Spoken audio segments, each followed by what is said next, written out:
Fabrigaz batraitaka ye batraitaka ye bien te ntango asengaka bapardon. Fali a créé Robino. Fali poupa. T'es malin. Fali c'est malin donc il a décrit mon boye. Que polémique on les a qui entre hérité pena Fali na no sala. Et ben non ça qui hérité pas mataper moi rapide. Mais aujourd'hui quand on est à la rivalité na yo comme tu supérieur na yo. Ça prouve que hérité Watanabe a vraiment un avenir dans la musique congolaise. Non, pas ça courage na innocent balume. On a déjà fallu à l'obile comme innocent. Parce que nous le quoi innocent na monde ba pesa kindo kina bomwana. Innocent ale kindo ki akofina mutu na kingo. On comprend ko ba Fali ba nani wana tout ba na sa Diamond.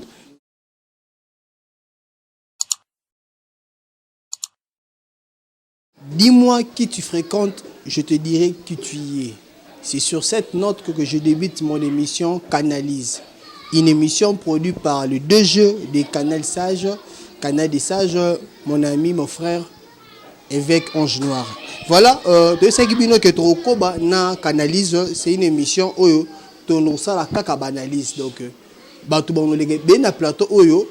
Le dans le troisième numéro, ils appellent suite il y a saison 1 autre salagi déjà na évêque to mega pe ko lobela sur l'évolution musique congolaise to mega pe aussi sur le temps to délimiter yango ko banda wenge parce que to yo lobela ka ba auto vivra ngo bien parce que to zaki la tanga wenge to beko ke ba kota kati kuna parce que biso to vivre peut-être ngo to zaki ba mike mais na wenge dia to zaki o to ba fa na bango to banako banako ko bana wenge ti to kobaki en place to kobaki na si to swagi na partir ba départ ya ba fabricage à niveau ya wenge maison mère wenge musique à maison mère to le belaki pe ba départ ya ba musicien o ba longola ki bongo côté ya wenge BCBG o ya JB Piana to le makambo bino après ba kenda bon sans suite chance peut-être que ça l'a raté nde to baki le to ko bana yango raison pour laquelle na banaki bon na note wana pour na sabino banani onga za na bango na bon na deux analystes ya makasi. Ce sont mes frères, ce sont bazar sur ba chroniqueur, bazar ba journaliste locaux là ba présentateur sur émission locaux là et puis bazar ba DG na ba na ba chaîne na bango donc ezali sanga 3 DG ou ba sangani ou ba osa l'émission ce que tala émission donc s'abonner na canal des sages et puis na ba chaîne na bango chaîne na partenaire ils ont mis balé bongo planète vérité et puis bongo les médias.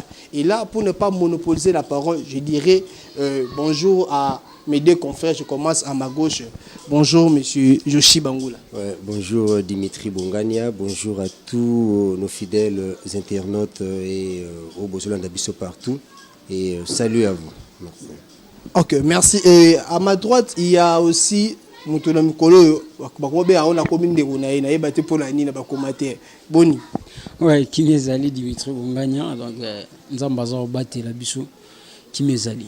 Qui mezali nzamba obate. C'est qui bino que lobi to zangi na bino to meka ipe ko analyser par rapport à de part séparation, il y a ba musicien, il y a ba artiste na biso. Ne ba longwa na ba coupe et puis to peut-être plus avantage to mona qui peut-être ko kabwana mais totali na simro kabwana na ba avantage ni même ki bon ko kabwana de lelo lokola to zana mutu oyo abi peut-être sika pona biso aye sikoyo awa to bana na ye ndeko lo to peut-être masolo ba séparation po ba bato bana ki biso ba se ba commentaire na bango ba lobby et puis ba pesa biso ba sujet inbox c'est trop beau lobby mais je pense que séparation peut abattre et me rappeler avantage tous les arabes du côté des avantages ceux qui ont avantage mais il faut expliquer tout avantage ni eux ko là après séparation on peut expliquer par exemple ndenge to banaki na wenge ti to comme na niveau ba fabrication ba kei banan ba kei tout ça donc mais quand ceux qui ont des avantages on peut expliquer par exemple on analyser pe na ndenge no bandeko ba yo ka opema muté. Oui, merci en tout cas encore une fois pour la parole Dimitri Bongania. Merci encore une fois Naba fidèle internaute et je salue aussi mon confrère évêque Messavi Ange Noir donc Mwanze Amwindu. En tout cas, j'ai suivi l'émission, une très belle émission. En tout cas, je vous félicite aussi parce qu'il faut encouragement entre nous mutuellement. Ça motive aussi. Par rapport à votre sujet, il y a lobby Nengotolanda qui Nakimotunaka Otuningaï.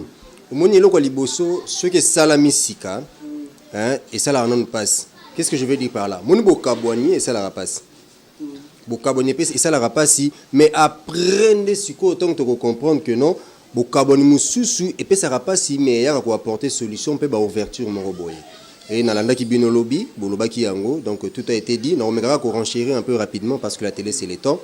Omoni bokaboni ya wenge ndé lelo yo tozomona ba Fabregas ba bina filé ba héritier ba robino donc ba robino bango na minute yo ba héritier ba Fabregas bango nyonso to wana o bazoya bazo génération montante s'il faut dire il faut baloba merci na bokaboni ya wenge ce qui wenge kabona kité bange ba yo kana pété lokola wenge kabona ki ce que tozongi moi sima ba orchestre monsieur e kabona ki ne to mona ba papa wemba ba bimaki ba kester ba bimaki donc vous voyez un peu Kokabwana, hein, d'autre part, dans le lobby, ce qui est Kabwana et Salamina Sikoyo, au monde qui est là qui m'a passé. Mais ton beau vanda au fur et à mesure, beau fandi, Kokabwana, au monde qui est quand même bénéfique. Ma bé à Kokabwana, monsieur Zalaga, Kokabwani, monsieur Marana Batunaliwa, Kokabwani, monsieur Rogo supporter choc, Wanate, on va des avantages, mais avantage, ceux qui peuvent se référer plus à musicien Abisso. Que je salue aussi en passant, héritier Watanabe, à Mbaka Yango, na vocal moko, à l'obi liwape, ezali solution, ya bato babela mingi, vous voyez, famille dépenser, liwa yé, zuye, beaucoup dépenser les sociétés. Bolingope, oumeli, zo sala bien te, o kuna faire souffrir muninga, bokabwani, au moins, MC Péton, bokabwani, bolingo, kuna, oyaki, santé yé, okuna santé yé, à se retrouver. Vous voyez, donc, séparation, moussousou, donc, ceux qui vont se séparer. Donc moi je dirais tout simplement le na minute soyo na musique congolaise, moi je vois plus du côté positif, séparation en tout cas et ramener babilo comme quoi bien bafou bien ezobo ta génération mususu. Que merci et comme ba génération qui toko ba frère qui toko so yolinga ba kabwani mais ezomona ba analyste na ba lingi plus ka o kabwana ba lingi ko sangana te na ebité pour la nini na ina mundo na loboko na ngai ya mobile oyo avec mundo tozayine lobby toujours pour ça makanisi na biso parce que sukaki lelo to moni sikoyo fali pupa asali pe bord na ye atiki quartier latin mais ba pesa ki pe ba chance tibete vene kofi ndetika hotel na musika yebotela na longo ete menazala mais na nenga musika la beta mo bord nanga na groupe d'accompagnement mais ti lelo ne to lobino lobby to ba rater ce que zara mise à disponibilité to pendenge nini siko orchestre ya fali. Ce besoin orchestre de couple d'accompagnement, quoi une marque, je ne sais même pas. Tout le monde a appelé qu'il n'a pas fallu à ça là qu'il faut avoir une couple d'accompagnement. Moi structure na yoana izala. Bah départ izala na ngome. Ils appellent mingi télé to yoka kota ba de mususu. Yeba ben na yeba misete. Ne to monde a fait ba belege misete pas ki mutu kingani. Yeba sala ke bulinga. Yesu ko pona nini oyo, ma yele ni azala na po ameka pe ko structurer loko na ye na ebité etaki analyste. Mais il est ni au monde la guette a fallu nenga kumba loko na yona akumba la nenga buiza rapena orchestre c'était yango monde sala moi j'étais parce que ba de mususu ba mego bima au moins moi vena ya bene so mutu ba bene mutu po ya meka po ko isa o mete ko kabana pe yango ne sala pe moi motema keto. Ben là déjà merci encore une fois Dimitri Bongania. Ceux qui n'ont pas un peu rapide déjà pour un peu sa stratégie plus il a fallu par rapport il y a ba analyse nanga. Fallait déjà tant ou akendaki ko quitter dans les quartiers latins, il y avait déjà stratégie moro ou akendela nango qui fallait déjà. Donc quand on parle des F victimes disons groupe d'accompagnement à Zakanango, vous voyez directement fallait pour pas. Donc vous remarquez pas vraiment que batu musu soube ou baza ba branche moko ou fallait pour pas à sali na kata musique na ye. Disons pourquoi fali a salagana no yemoko nan trop a misala non trop yemoko yango mona ke ata musicien a longwe au sein il y a groupe il y a fali pour pas azala pena remarquer il y avait des départs comme Alvarito solo ba tout ça mo ba départ wana mais ça ba départ moko un peu froid pourquoi parce que ba yebana pena trop na monde té donc c'est un peu moins quelques micro de prévaner au mona ke fali a sala disque pour l'album disque pour un groupe disons à ça la groupe disque pour un groupe n'a pas mis tout bâti ba chanson mais les gars ils n'aperçu donc les gars ils n'aperçu pourquoi parce que ils ont pas cette chance là fali na nous yemo quoi pour ça coûter fali trop à part la cassir yemo konan sérieux moko ya mona et ça a fali par rapport il y a bon mais il y avait des musiciens on sait il y a groupe il y a F victime il y a des bons chanteurs on a là ba junior donc Donc baza mo belé ba animateur ba kabuya ba bloko mo bon.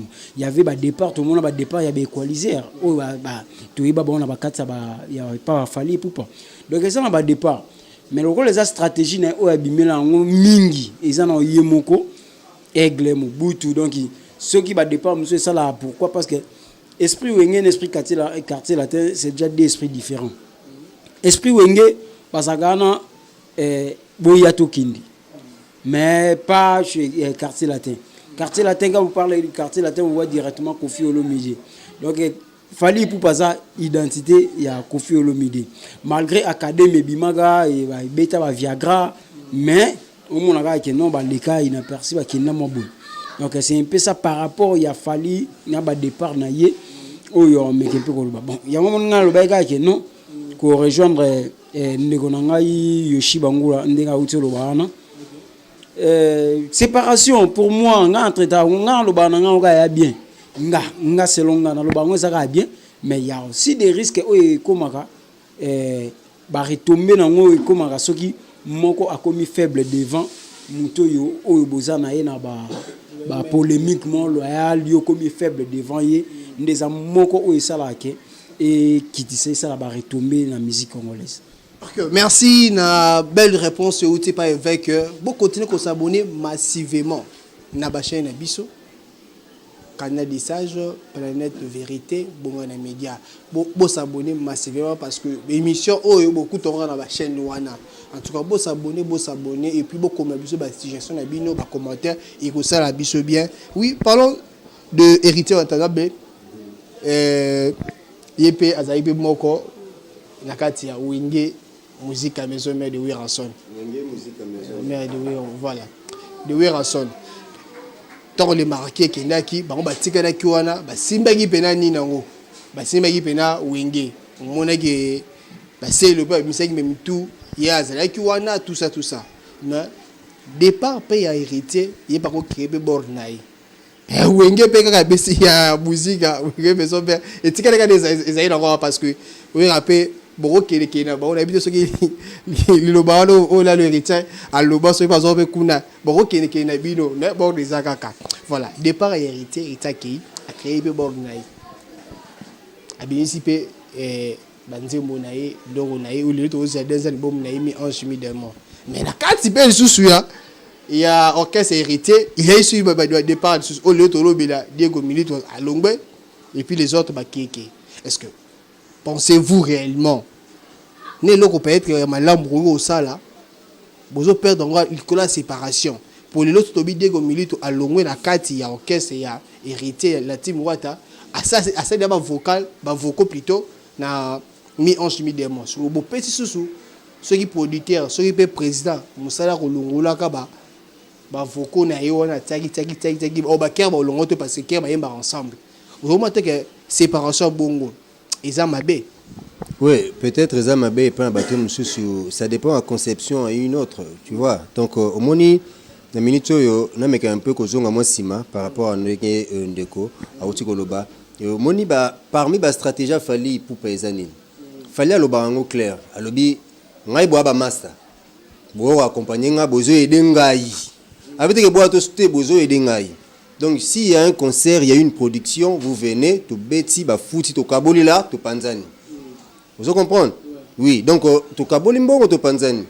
Et puis, ce que vous remarquez, c'est dans le cas, modèle moko, donc, comment, en fait, un modèle peut-être, vous comprenez mal, il y a une stratégie moko boye, idéologie moko boye, il y a un encadré groupe, donc, tout le monde va vouloir faire et à celle orchestre là et ceux qui ba musicien ba kenda oh kebo ba bendi tu vois un peu mais fallait aya na style na ye aya na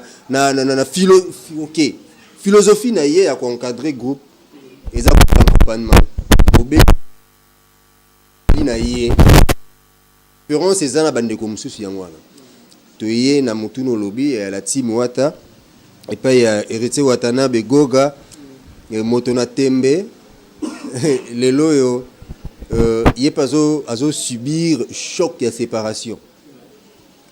Il Et on a lobby. Ma ben n'a pas zalande, ce qu'on a supporter en côté. Pour moi, on a hérité, soit qu'on supporter choqué au moment confinement. Oh yo yo, batne ba longwe, boyo risquer hériter à se suicider. Pour moi, on a encore souhaité. Parce que ce hôtel, tant on a longwe qui na maison mère, qu'on longa pe à what na maison mère. Maison mère oui ratu beta, a beti pun album na ebimi. Bon boye bisangai, et beti nin. Oui ra beti nin. Malgré Azuba, Azar un bon chanteur actuellement. Hein? Si je salue mon ami Parfum d'hiver, un bon chanteur. Mais ce que vous avez Salinine, vous avez comme préféré que vous avez un mini concert. Azar il y a une stratégie répétition intercommunale. Vous répétition à chaque commune. Non, parce que production est zatée. Tu vois, actuellement, départ il y a hérité, il faut le dire, parce que tant où le marquis Bakei, héritier à Tigalaki, c'est le Azalaki. Moi, ma tête, mon keba Tigalaki, Kakol et tout. C'est le Bakei. Héritier à Tigalaki, Kakol. Héritier à Tigalaki, bah, yo bête moi loka souka, et yo kan. Moi, na souka tango Kei, héritier à Kei. Au bat monsieur Balobe que non, il y a un jeune frère à l'obé, est-ce que héritier ou à Kenana Moto de la forêt? Là, c'est une question. Mais après, maintenant, et combien de groupes encadré par groupe? Mais, Nakota la héritier. Carrière et ça lui même pas. Non, on commence un deuxième album, c'est déjà un mauvais signe. Collaborateur c'est déjà un mauvais signe. Ça prouve que Héritier Watanabe a vraiment un avenir dans la musique congolaise. Donc ils ont battu Oyo, salama po bazala diriger. Puis ils ont battu Oyo, salama po ba diriger. Surtout si par exemple, Mninga Koutou Mom qui est Fabregas, musicien qui m'a après combien de temps, après combien d'albums?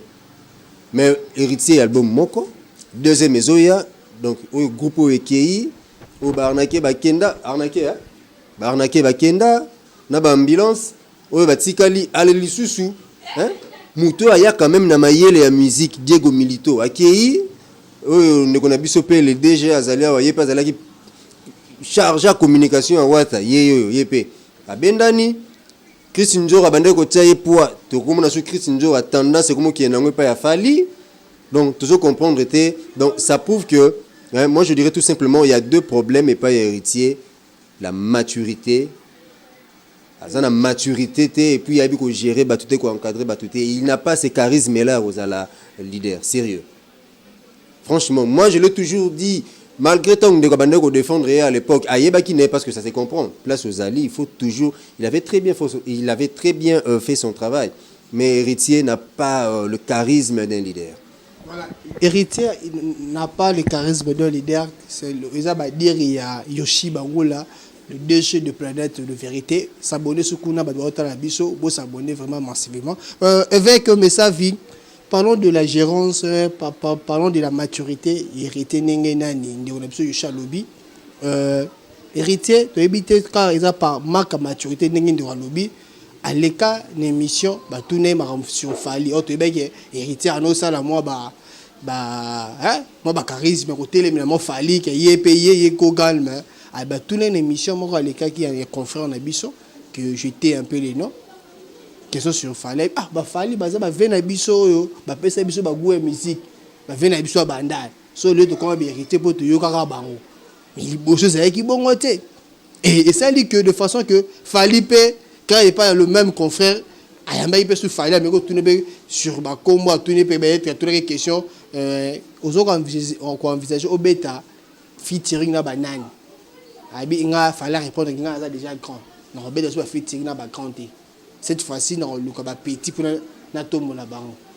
Attends comment hériter na kati, attends comment on va faire Vicraz, va Robino, Banine, tout ça. Et Lelo, tout le monde Fali à Mathieu sur ma case qui Mobutu hérita qui était parce que endémique qui a petit, endémique qui va payer ça goût. Au moins que polémique on les a entre hérité pena Fali na no ça et ben non ça qui hérité pas m'a tapé moins rapide.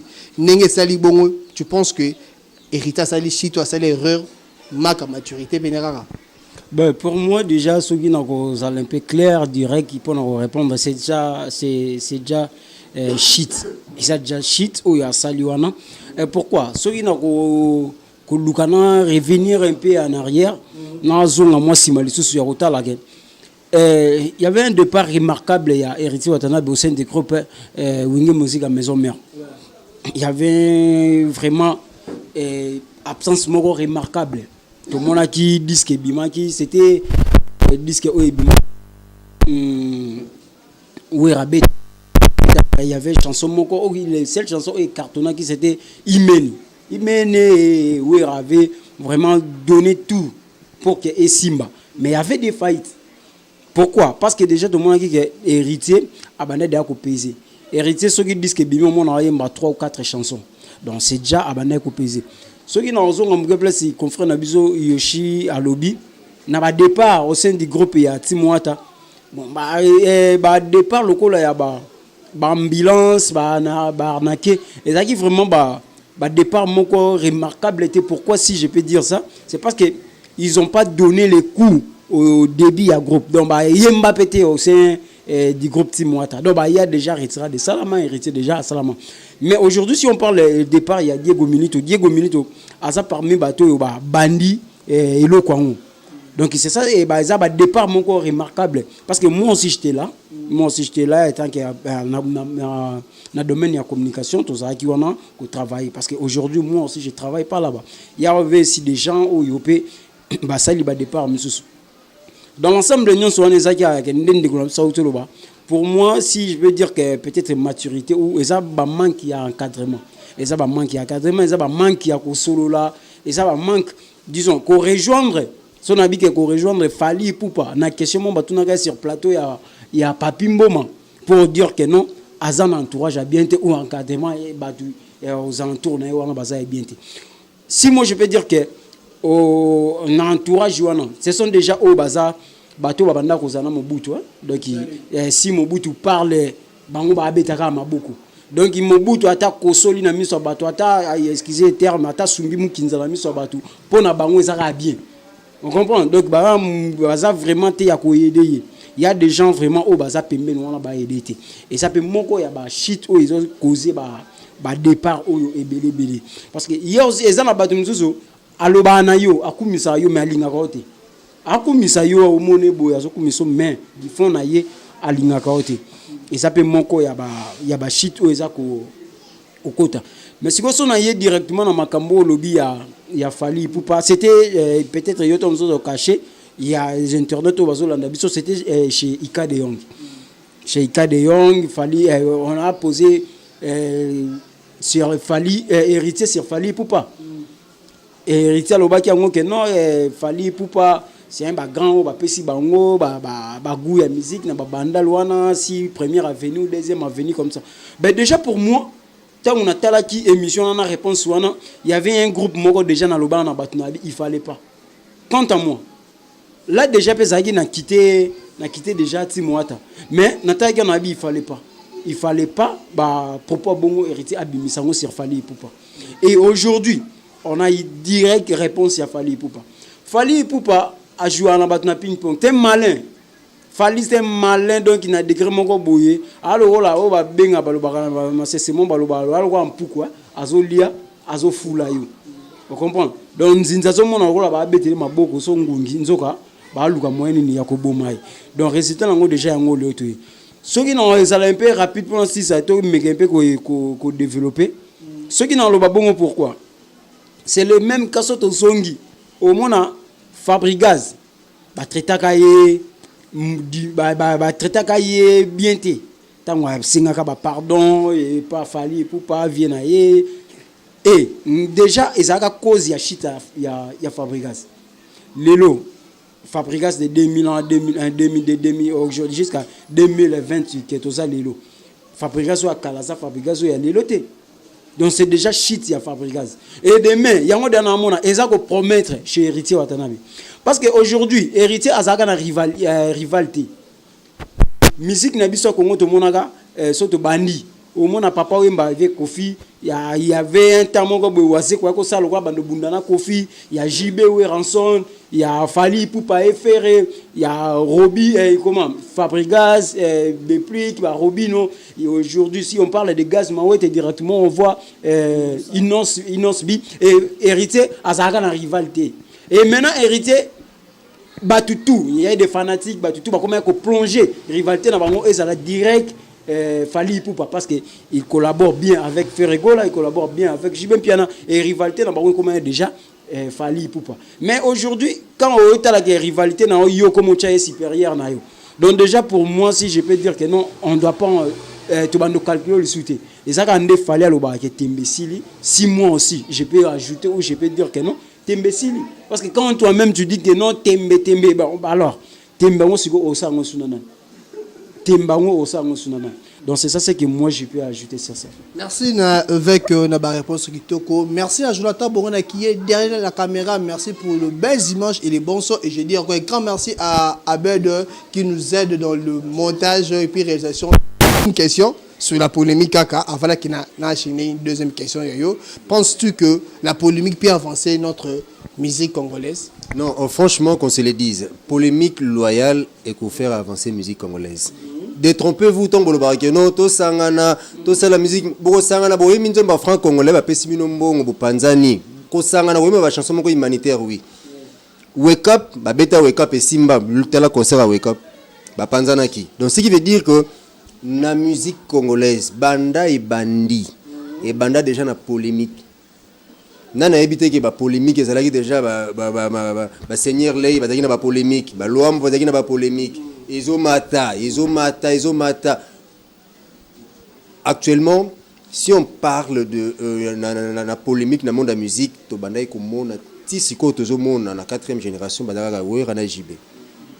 Nana habité que wera JB basunga même population, même ba politicien, population bosana ke mboka tozana guerre. Population bosana kutu meto na crise. Au monde abatolé ba beta masolo ya politique bato beta masolo ya wera na JB babundi basimbani babundi même, vous comprenez. Donc ce qui veut dire que polémique en tout cas aux ezali loyal na musique congolaise mutu moko contredire bisoté et ça vraiment il faut ezala ka ndemo il faut qu'on faire différencier batou entre polémique et ranking. Donc c'est pas mais peut qu'on différencier entre les deux mots là. Oui, ranking net na minute exemple on peut ça mon ranking. Tu peux exemple kaka ya Kofi Olomide na Félix Wazeko. Polémique na bango elongwa tellement na niveau loyal et comment siko polémique mo so ba coûter na minute comment siko ranking ba obunda. Et puis Wazeko après déjà ba tourner question à répondre yango un intellectuel à répondre yango aloba que non ce qui to kutani kaka na ye pour ba monter studio moko boye bango nyeso ba biso to kutani kana couloir biso to ko bunda. Ba ko bunda. Et puis ba ko yokana ka timu ko nzambe na santa ba ko yokana allez-y comprendre déjà. Vous comprenez? Vous comprenez? Et comme ici, on va rendre ranking pena. Donc, il y en a qui disent, ceux qui moi, ici, j'ai quand même musique na biso, tu quand te déplacer à un autre pays, tu es aux États-Unis, mais tout le monde a rébellé, bah bon, on a déjà, rébellé, bah ça l'a boyé, ou déjà bomi muninga, ou déjà bomi muninga, ou pourtant c'est ça la cessé, tu es baraté. Alors, polémique, héritier, n'engendeko, on j'ai autant que avec mes savis, héritier attend à bimi à Zanga Kimut. À Zanga Kimut, on s'est rivalisé na Zanga Kimut. À Zanga na rivalité.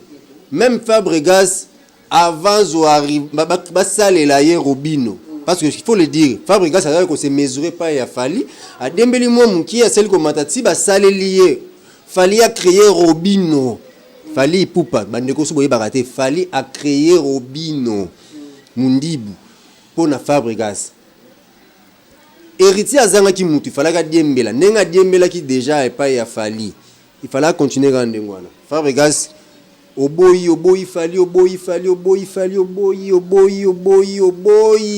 ti à tel point oboyi tellement alors yo kondima ngana zala jour même au Fabregas ton a boyi fali na habite surtout kota kana détail tout nini to zala kana na otanga kombote mais bande ko boyebi to vanda pena to uta ko sala réalisation mo to vani na boîte ndeko wana boye maestro alobi na sala ngona nkope na pona bomela Robino musala kasi musala ne kufiti ye musala ne bafuta ke pour ya kofinga ngai Fabregas moni idée amlikanisa mutu parce que actuellement azali héritier watana il fallait katika neka na liu wana azali nango et bana ko sunga quand même et puisque double choc à rejoindre na confinement oyoyo départ ya Diego Milito en tout cas bandeko musu peut-être besoin pena temps de découvrir Diego Milito te pour boyer bien déjà mais donc bandoloba la musique intelligente na la team Wata nga na yeko comprendre que zaki nango Diego Milito la musique intelligente ne zaki nango yezaki héritier te oka musique na ye to ndenge na comprendre nazalaka na concert na bango mo ya Romeo Golf wana à l'époque ndeko tazalaki chargé à communication batu babundeli Wata azwa ranki na bandenge belé actuellement ce monde a comme na niveau aloba tembesili donc comprenez que non, comprenez que héritier a comment na suka et puis on a zo mon héritier nazana hein nazo souhaiter ngote il faut bon la rendre motema peut-être à la longue sera supporter choquer ou bien te à se pendre ou se suicider pour rien polémique est très important mais il faut bande pesco ko gérer ngo ko canaliser ngo za la polémique pour loyal les alandais rancune. Merci na Yoshi Bangula, une très bonne réponse, une très belle réflexion. Je dis encore un grand merci à mon papa Apo Bonganya Pata Canada. Merci et je dis merci aussi na Sami Tchek, Sami Djenge. Azonga. Et moi que j'en ai gratitude. Non, le tout dernier mot à moi. Ngana boki na ngayo Sami Tchek. Mais mon colomo boy. Voilà. Voilà, Boli a été imbécile, Lango a été imbécile, donc Etara Ozogi Lata. N'est-ce pas l'autre fois que Ngaï liste n'a pas renouvelé Lango. La carte est bien abattue parce que dans mon équipe, il y a Bolingouze, n'a pas raté. Bolingouze, il y a pas de bazar là-bas. C'est que aux hommes à Banga, tout au long, et monsieur, ok, parce que déjà, je n'entends tant derrière comme qui est vers la fin, mais à pousse à bisou. On va voir rater. Je l'entends Bongana, hein? Ceux qui ont bon on sait quand pas bien bon pour ça besoin moi 10 minutes moi et ça la biso pena ban très bien parce que non moi dessiné les salles que tout l'équipe déjà taimi qui émission donc to koba na 4 émissions to peut en moquer ba doit moi souffler au tic moi 2-3 personnes pour ça la moi bien non kotika 2 personnes là ben peut-être tom souvent suga mais ngana lingende to solo là to faire comprendre les gars na batu ndenge nini ba valeur la musique n'est plus ça bon si moi je peux ajouter peut-être dans la question tout n'ingate mais le quoi tout ça dans l'ensemble tout ça la analyse mais moi si je peux dire aujourd'hui non peut ça courage na innocent balume peut-être tom sous la génération où etikali peut-être abunde la biso contre Fally Ipupa sur le plan polémique c'est innocent parce que innocent tout a comme star au ba voter mais jusqu'aujourd'hui à tenir coup. Il y a un Fally Ipupa comme à divertir naïe. Allez-y comprendre. Vous comprenez? Donc félicitations Innocent Balou mais continuez toujours comme ça et puis moi je te soutiens. Et voilà. Dans mon avis contraire moi côté pas de Yoshi. Oh, mais tout de suite là, il y a pas je crois 5 minutes passées tu m'as dit que la polémique de la musique congolaise est ça malam. Mais ceux qui Innocent a connu que polémiquer bah qui n'a pas parce que Fally a raison à être moto. Parce que y en a fait comment on peut canaliser comment la bah comment ngana la émission a fait bah tout et même on t'a la combo quand même sans problème c'est la ranking n'a pas ranking la polémique il y a affaire et puis je soutiens aussi ba fanatique il y a affaire et bon continuer toujours ko lenda kaka bongo bo lenda donc bon continuer. Vous comprenez entre bino na Fally rivalité wana bo continuer ngo bongo po et permettre biso to yoka musique to c'est la musique parce que soki bino be bosanga donc directement Fally au sommet ya makambo nyonso tembe kufi wana esi la soute et kufa et puis on doit commencer parler il y a Fally kaka donc bino surtout voilà to yene skola ba to lo balao question là nga so mo kozonga moi sima base à faire là je profite déjà pour saluer Lili Mbouyi. Donc Lili Mbouyi, bon continuer toujours.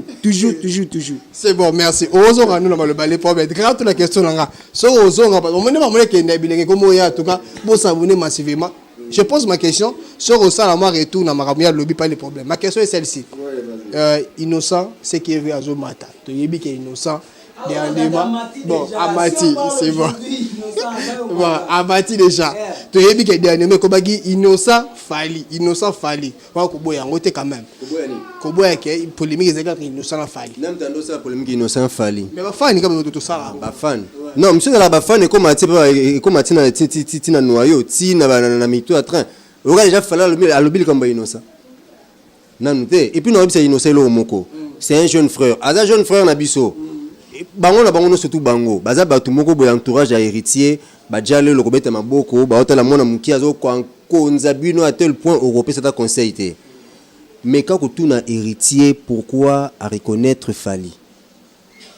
Tuna Fabregas, pourquoi à reconnaître Fali? Après, aux Zonga Suko, il y a se rivaliser na Fali.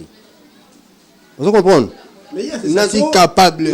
Non, capable. Ni mon cher, c'est la musique où on fait la bête. Non. Tout différencier le au Moro Boy, hein? Featuring non, parce que eux, c'est que non, bon, comme ça va. Tembende, voilà, c'est pas un problème. Mais il y a bon, monsieur, il y a comme le Kindoki. Parce que le roi innocent, la monde dit, bah, c'est Kindoki na bomwana.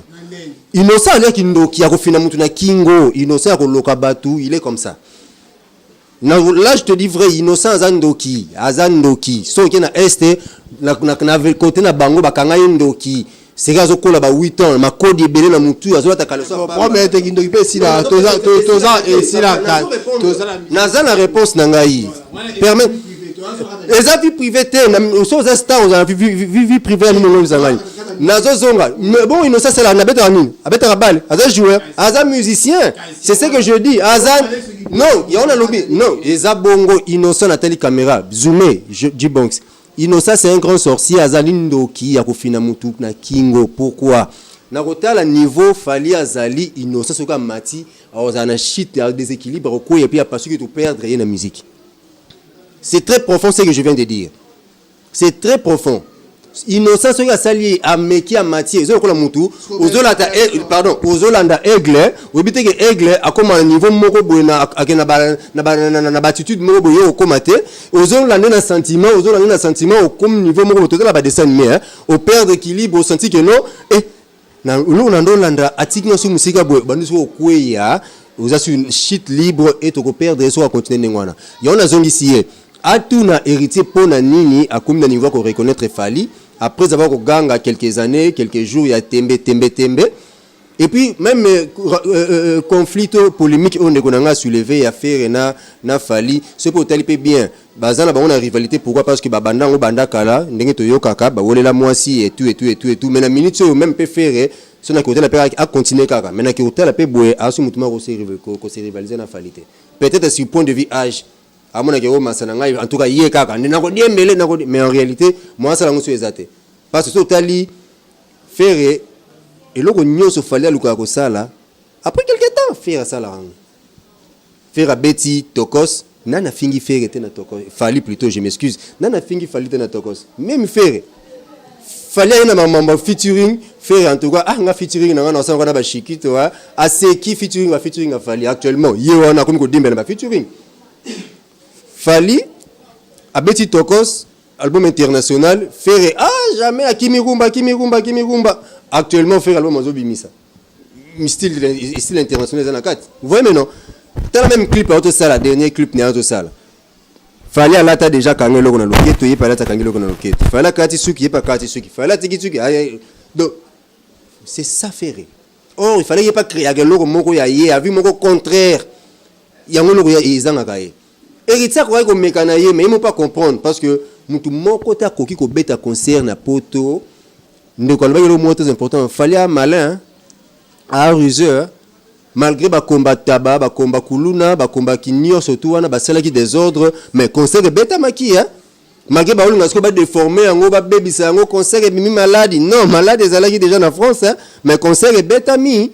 Mais batunyo so bando na concert batunyo so bayo bando ya désordre so la ni même indele ba côté la même philosophie non le concert est annulé tout le monde a yango concert annulé ba combattant ba beti maboko concert annulé ba panzane ba keke mais ba surtout qui aigle la côte a se retrouver na podium Bercy plein voyez ngana milobeli tala non tangu Fali a sali clip balatisié et côté de King nana ngandima kyango bango tout ba boya kyango bango nyonso baboya kyango même héritier wata boya kyango faire aboya kyango mutu tout aboya kyango aza de king te moi je dis mon zelo moko boye était bato belé ko beta concert et a Fali même je suppose que même héritier se rendre compte que c'est la RDC c'est la musique congolaise qui est gagnée. Mais c'est grâce à Fali pour pas quand même. Alors c'est pas quelqu'un on a connu que c'est rivalisé, au contraire on a quand même un côté positif à Bendanga. Voilà, ouais, ça bah idée à Yoshi Bangoula. Ange Noir avec, est-ce que penses-tu te repères sa chance na Inosbi? Un robert ta musique n'est kitoko, un ingro ça ma exploit naie. Tu penses que tu repères ces chances ou ana? Aloba qui est le comment payer les amotuya. Tu payes sa innocent chance, oui. Mais tu payes ça une des chances c'est pour se rivaliser na fali. Chance ça c'est la musique mata, mais azana batuna le kola ba mawete. Hein, bah fabulous et au salaire bien makasi. Apparemment niveau Inosbi a commis na ba mawete ba na c'est ba fabulous. Non. Inosbi a sali featuring na Diamond, hein, Diamond, hein. Diamond. Mais lorsque tu es solo featuring on a nini, yéku taye bien on peut très bien. Featuring ba comparer featuring ya Fali na Diamond, Innocent va na Diamond. Ya Fali na Diamond ezala ki ndenge nini? Ya Innocent na Diamond ezala ki ndenge nini? Ya on a lobby ezala ki non, ezala ki ndenge nini? Nana landa ki muninga nana banda ki muninga. Pour te rappeler que tu ndenge ezala ki ndenge atel solo ya Cora ndenge Wilson abando Francis Kakonde témoin ando landa Shaggy na couloir. Shaggy wana zo bela Shaggy. Tu bete ndenge ezala ki. Allez-y comprendre que tu pèses ta innocente chance. De propos tenir par Yoshi Bangoula équipé carré. Bon s'abonner massivement à la chaîne Nabiso Misato wana donc tous en la canal des sages, tous en la planète de vérité, tous en la bonne abonnement dans les médias. Tous ça ramusala, tous le belabino, tous ça bino que c'est une émission canalise, une émission produite par les DG des canaux des sages avec mes savis. Donc tous en a trop mais un peu qu'on l'obéla, tous bagi trop l'obéla, nion surtout. Bah analyse à point surtout, analyse à plan politique, analyse à plan musical, analyse à point économique, non surtout social. Ah ouais. Bon s'abonner massivement pour ne pas marquer rater l'émission na biso oyo tel que oyo voilà tout le monde na souka na la question retour na yo. Tu penses que lobby il ne soit pas à rivaliser Fali Poupa atika batuni ba gaz mawete ba gaz fabuleuse atika batuni na c'est hier à matali kolobo. Merci encore une fois de plus c'est Dimitri Bongania nakolanda Yoshi na ndenge auti koloba makamnyo so alobi wana. Donc pour moi peut-être son avis que ah mais manga tata msuna ndenga comédie ben là je suis pas wana engagé mais ko sala siko analyse nanga par rapport à makamba auti loba et aujourd'hui son alobi que innocent par rapport na Fali Ipupa c'est déjà ya bato balubaka biso nyoso to mona ngo to talent na bina sens nini so lelo ndenge yo moko to lobana ke soko tali ke tom sou musique à faire ça yo kita par rapport à Fali. Donc là directement on doit plus parler à artiste misoso et bandi to comme tala ka Fali. Fali aussi azape na bat oyo bazo soumi na ye o peut-être yepé akina ko négliger bango minimiser bango luka ba rivalité na bango. Si peut-être wana bando ki na ba rivalité na si aujourd'hui on parle de Maître Gims on peut pas parler de Fali Poupa.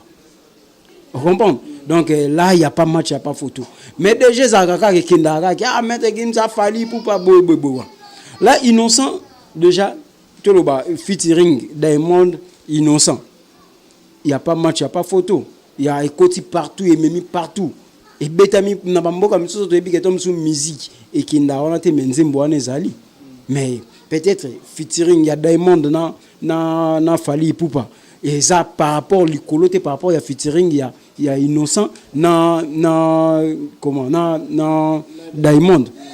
Diamond premièrement azana l'artiste africain le plus suivi sur internet. On comprend ba Fali banani on a tout banga ça Diamond. Donc mais oui là je te dis kota banda vérifier na Instagram na bango tala au mona Diamond. On comprend. Donc tout le ba makamte nga fa le ba makam na vérifier. Na vérifier Instagram il y a Diamond, na Instagram il y a Fali Poupa. Okende o vérifier au mona Diamond de Siganaza. Lelo soki to lobake musique par rapport à sa chance innocent déjà azana chance wana. Azwa déjà chance na ye a salam vol na ye azokin. Entre comparer innocent, Gaz Mawete, Gaz Fabuleuse, ah non, moi je ne peux pas comparer innocent avec des Gaz Mawete et des Fabuleux, non. Pourquoi? Et aujourd'hui, Gaz Mawete a fait des featuring. Gaz Mawete a Yembina Fali. Aujourd'hui, so Yembina Fali ou accroché, ah, n'a habité, hein? N'a habité. O Yembina Fali ou accroché. Donc c'est mon qui n'a perçu. O Yembina ba Jani. Là, il n'a compris. Mais Innocent fait featuring avec Diamond. À ça, la featuring na Wera. À ça, la featuring na Kofi. Tout le monde a un dengue ni nebeta. Yebisanga featuring na Makasi ou Guess Meweta Sali na Fali Poupa. Eleki ka abou eleki. Mais okolo bangoti na yopé. On comprend. Donc moi déjà je vais donner beaucoup de chance à Innocent. Innocent continue toujours comme ça, continue à bosser, continue à persévérer, être têti comme ça. La musique bon c'est bien pour toi. Hein? C'est bien pour toi. Biso to zalawana, to sala ba polémique yo beta mali solo soko o la likak ici. Voilà, ce qu'on a quelque part la polémique, ils ont fait avancer beaucoup de musique Nabiso. Je dis un grand merci na assistance Nabiso et à la réalisation. Je vois Abed, merci. Nanenge aux autres émissions qui toko. Un grand merci à Jonathan Bongane, Obabenge Jibong, c'est moi linga bongo pour ces belles images et ces bons sons. Alors je vais tani to bima to ima qui toko. Voilà, ngai nazana mabanga te parce que liste na fona renouveler. Il faut que la liste SICA, nous avons combiner une box, tout boutique va combiner commentaire comme ça pour te lancer parce que tu as même le comme musique, trop lobela, tu as analysé, tu as canalisé comme dit notre frère avec message, tu as canalisé, canalisons ensemble, je canalise, tu canalises, il canalise, nous canalisons. Voilà, Yoshi, tu as mis na souka ya deuxième saison na biso parce que l'émission nous savons on a trois libos, il y a suite. T'es trop continuer le sous pas on pas tout ce qui le bisu bon la bisu trop continuer pour tout canaliser kaka honest lobby par rapport à la séparation par rapport à la polémique bato ba on a bisu conseil d'artiste ni bato ba ko retenir la passage une rate à canaliser. Oui, en fait, premièrement, c'est une très belle conception. Donc là, comme je le dis au début, on encourage encore le concepteur et l'émission et puis il y a un moyen en jeu et on est là. Ça c'est un trio qui va vraiment impacter cette année, vouloir ou pas. Pour dire un grand merci à celles qui me soutiennent, à celles qui n'a jamais parce que moi j'ai un maman mi balé. Donc là je salue maman Florence Manuel depuis Allemagne au Pena donc à Simba à Simbi Pena vision à moi dans l'habité cette fois-ci il faut tout ça mon pépé. Vous comprenez un peu. Il y a maman Florence Manuel depuis l'Allemagne en tout cas dans mon thème et à maman Elombel Elodie Mbelo mon thème à papa Blaise Landana depuis Royaume-Uni depuis donc UR ils la BR Grande-Bretagne.